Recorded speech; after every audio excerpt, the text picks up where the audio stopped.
കൂട്ടുകാർക്കും മാജിക് വേൾഡിലേക്ക് സ്വാഗതം. നിങ്ങളെല്ലാവരും സുഖമായിരിക്കുമെന്ന് കരുതുന്നു. ഇന്ന് നമ്മളൊരു സ്പെഷ്യൽ പൊറോട്ടയും ബീഫ് കറിയുമാണ് ചെയ്യുന്നത്. അത് എൻ്റെ ആൻറ്റിയാണ് തയ്യാറാക്കുന്നത്. അപ്പോൾ നമുക്ക് ആൻറ്റിയുടെ വീട്ടിലേക്ക് പോകാം.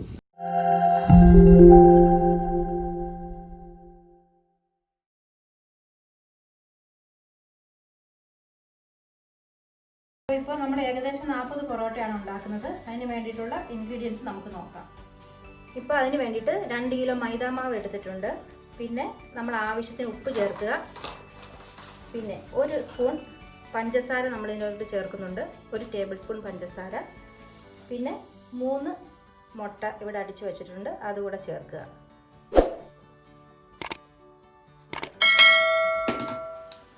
നമുക്കിനി ഇതൊന്ന് യോജിപ്പിച്ചൊന്ന് എടുക്കാം. നമ്മൾ ഇതിൻ്റെ അകത്ത് സോഡാപ്പൊടി ഒന്നും ചേർക്കുന്നില്ല, അതുകൊണ്ടാണ് മുട്ട ചേർത്തേക്കുന്നത്. ഇത് കുഴച്ചെടുക്കാനായിട്ട് ഞാനിവിടെ പാലാണ്, ഫ്രഷ് പാലാണ് ഞാൻ എടുത്തേക്കുന്നത്. ആ പാലൊഴിച്ചാണ് ഇത് കുഴച്ചെടുക്കുന്നത്. ആവശ്യത്തിന് പാലൊഴിച്ച് ഇത് കുഴച്ചെടുക്കുക.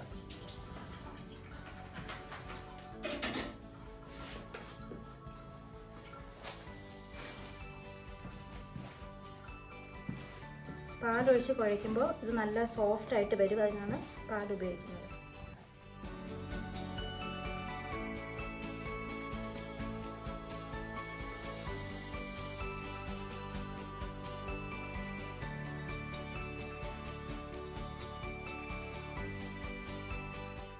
ഇതിപ്പോൾ ഏകദേശം ഞാൻ കുഴച്ച് വെച്ചിട്ടുണ്ട്. ഇനി ഇത് നമുക്ക് കുറച്ച് എണ്ണ ഒഴിച്ച് നല്ലോണം സ്മൂത്ത് ആകാൻ വേണ്ടി എണ്ണ ഒഴിച്ച് നമുക്കിത് നന്നായിട്ട് കുഴച്ചെടുത്തതിന് ശേഷം 1 മണിക്കൂർ നമുക്കിത് റെസ്റ്റ് ചെയ്യാൻ വെക്കാം.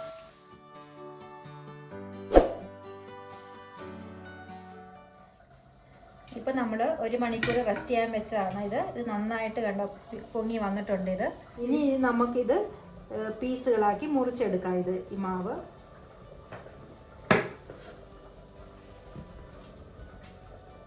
അതിനുശേഷം നമുക്കിത് ചെറിയ ഉരുളകളാക്കി നമുക്ക് ബോളുകളാക്കി എടുക്കാം.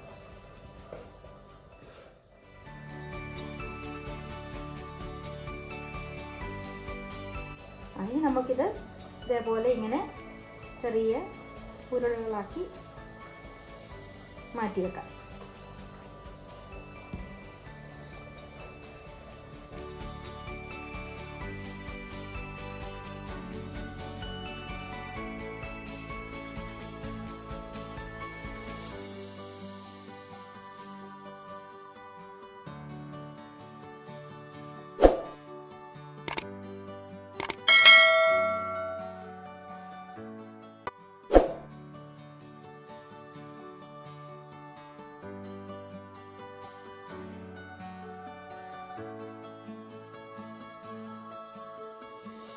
ഇവിടെ ഇപ്പോൾ നമ്മളെല്ലാം ബോളുകളായിട്ട് ഉരുട്ടി വെച്ചിട്ടുണ്ട്. ഇത് കണ്ടോ, നല്ല സോഫ്റ്റ് ആയിട്ടിരിക്കുന്ന കണ്ടോ, നന്നായിട്ട് വന്നിട്ടുണ്ട്. ഇനി നമുക്ക് ഇതിൽ നിന്ന് ഓരോന്നായിട്ട് എടുത്ത് പരത്തി നമുക്ക് ചുട്ടെടുക്കാം. ഇനി നമുക്ക് ഈ ഉരുള ഇച്ചിരി എണ്ണ ഇങ്ങനെ മേളിൽ തൂത്തിട്ട് നന്നായിട്ട് ഇതൊന്ന് പരത്തിയെടുക്കാം. കൈ വെച്ചിങ്ങനെ പ്രസ് ചെയ്ത് പരത്തണം.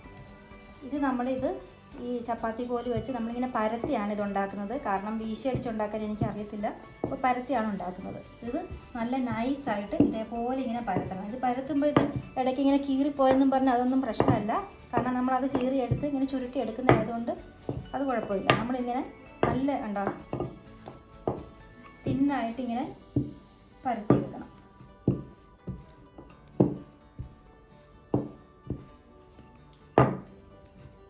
ഇത്രയും നൈസാക്കാവോ അതേപോലെ നൈസാക്കി പരത്താം. ഇടയ്ക്ക് വേണമെങ്കിൽ ഇച്ചിരി നമുക്ക് എണ്ണയും കൂടെ തൂത്ത് കൊടുക്കാം. നമുക്കിനി ഇത് ഇങ്ങനെ കീറിയെടുക്കാം ഒരു കത്തി കൊണ്ട് ഇങ്ങനെ. എന്നിട്ട് അതിൽ നിന്നും ഓരോ പീസും ഇങ്ങനെ എടുത്ത് ഉണ്ടോ ഇതേപോലെ ഇങ്ങനെ ചുറ്റിച്ചെടുക്കുക. ഇത് അതേപോലെ തന്നെ അടുത്തത് അതേപോലെ തന്നെ ചുറ്റിച്ചെടുക്കണം. ഈ ഒരു ലെയറും കൂടെ നമുക്ക് ചുറ്റിയെടുക്കാം.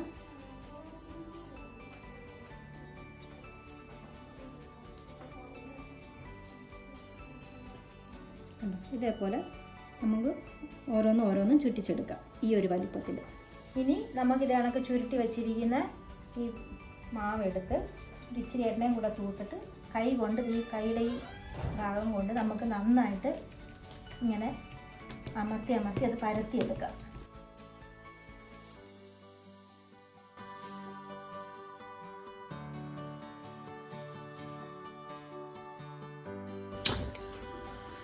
ഇപ്പം നമ്മുടെ ദോശക്കല്ല് നന്നായിട്ട് ചൂടായിട്ടുണ്ട്. അതിൻ്റെ മുകളിൽ ഞാൻ ഇച്ചിരി എണ്ണ ഒഴിച്ചിട്ടുണ്ട്. എന്നിട്ട് നമുക്കിനി പൊറോട്ട അങ്ങോട്ടിട്ട് ഓരോന്നോരോന്നായിട്ട് ചുട്ടെടുക്കാം. നമ്മളിപ്പോൾ ഇതിങ്ങനെ ഇട്ടതിന് ശേഷം ഒരിച്ചിരി എണ്ണ ഇതിൻ്റെ മുകളിലൊന്ന് തൂത്ത് കൊടുക്കണം.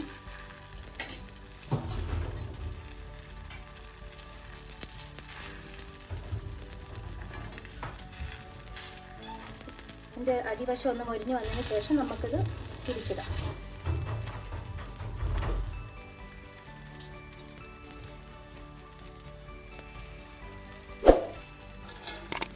ഓക്കെ, ഇത് തിരിച്ചിട്ട് കൊടുക്കാം.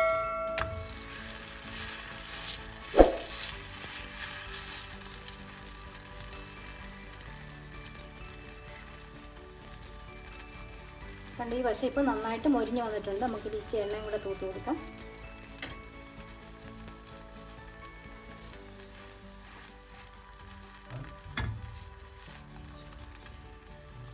കുറച്ചൊന്ന് വെയിറ്റ് ചെയ്യാം. അപ്പം അപ്പുറ വശം കൂടെ മൊരിഞ്ഞ് വരും.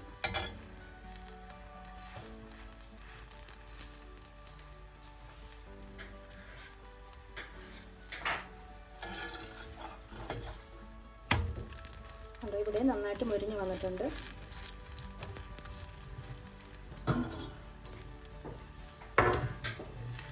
ഇനി നമുക്ക് ഈ പൊറോട്ട ഒരു പാത്രത്തിലോട്ട് മാറ്റാം. എന്നിട്ട് അത് അടച്ച് വെക്കാം. നമ്മുടെ പൊറോട്ടയൊക്കെ ഇവിടെ റെഡി ആയിട്ടുണ്ട്. ഇനി നമുക്കിത് അടിച്ചെടുക്കാം ലെയറായിട്ട് വരുന്നതിന് വേണ്ടിയിട്ട്.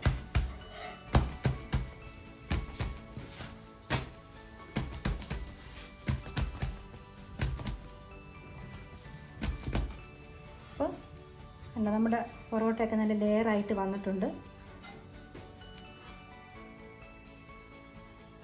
ഇതേപോലെ അങ്ങനെ നമ്മുടെ പൊറോട്ട റെഡി ആയിട്ടുണ്ട്. എല്ലാം നല്ല സൂപ്പറായിട്ട് വന്നിട്ടുണ്ട്. ഇനി നമുക്കിത് ബീഫ് കറിയും കൂടി കഴിക്കാം.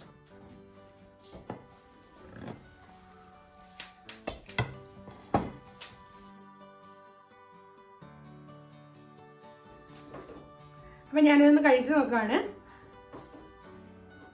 നല്ല ടേസ്റ്റിൽ വന്നിട്ടുണ്ട്. എളുപ്പത്തിൽ നമുക്ക് ഉണ്ടാക്കാൻ പറ്റുന്നതാണ്. നിങ്ങളെല്ലാവരും ഇത് ട്രൈ ചെയ്ത് നോക്കണം.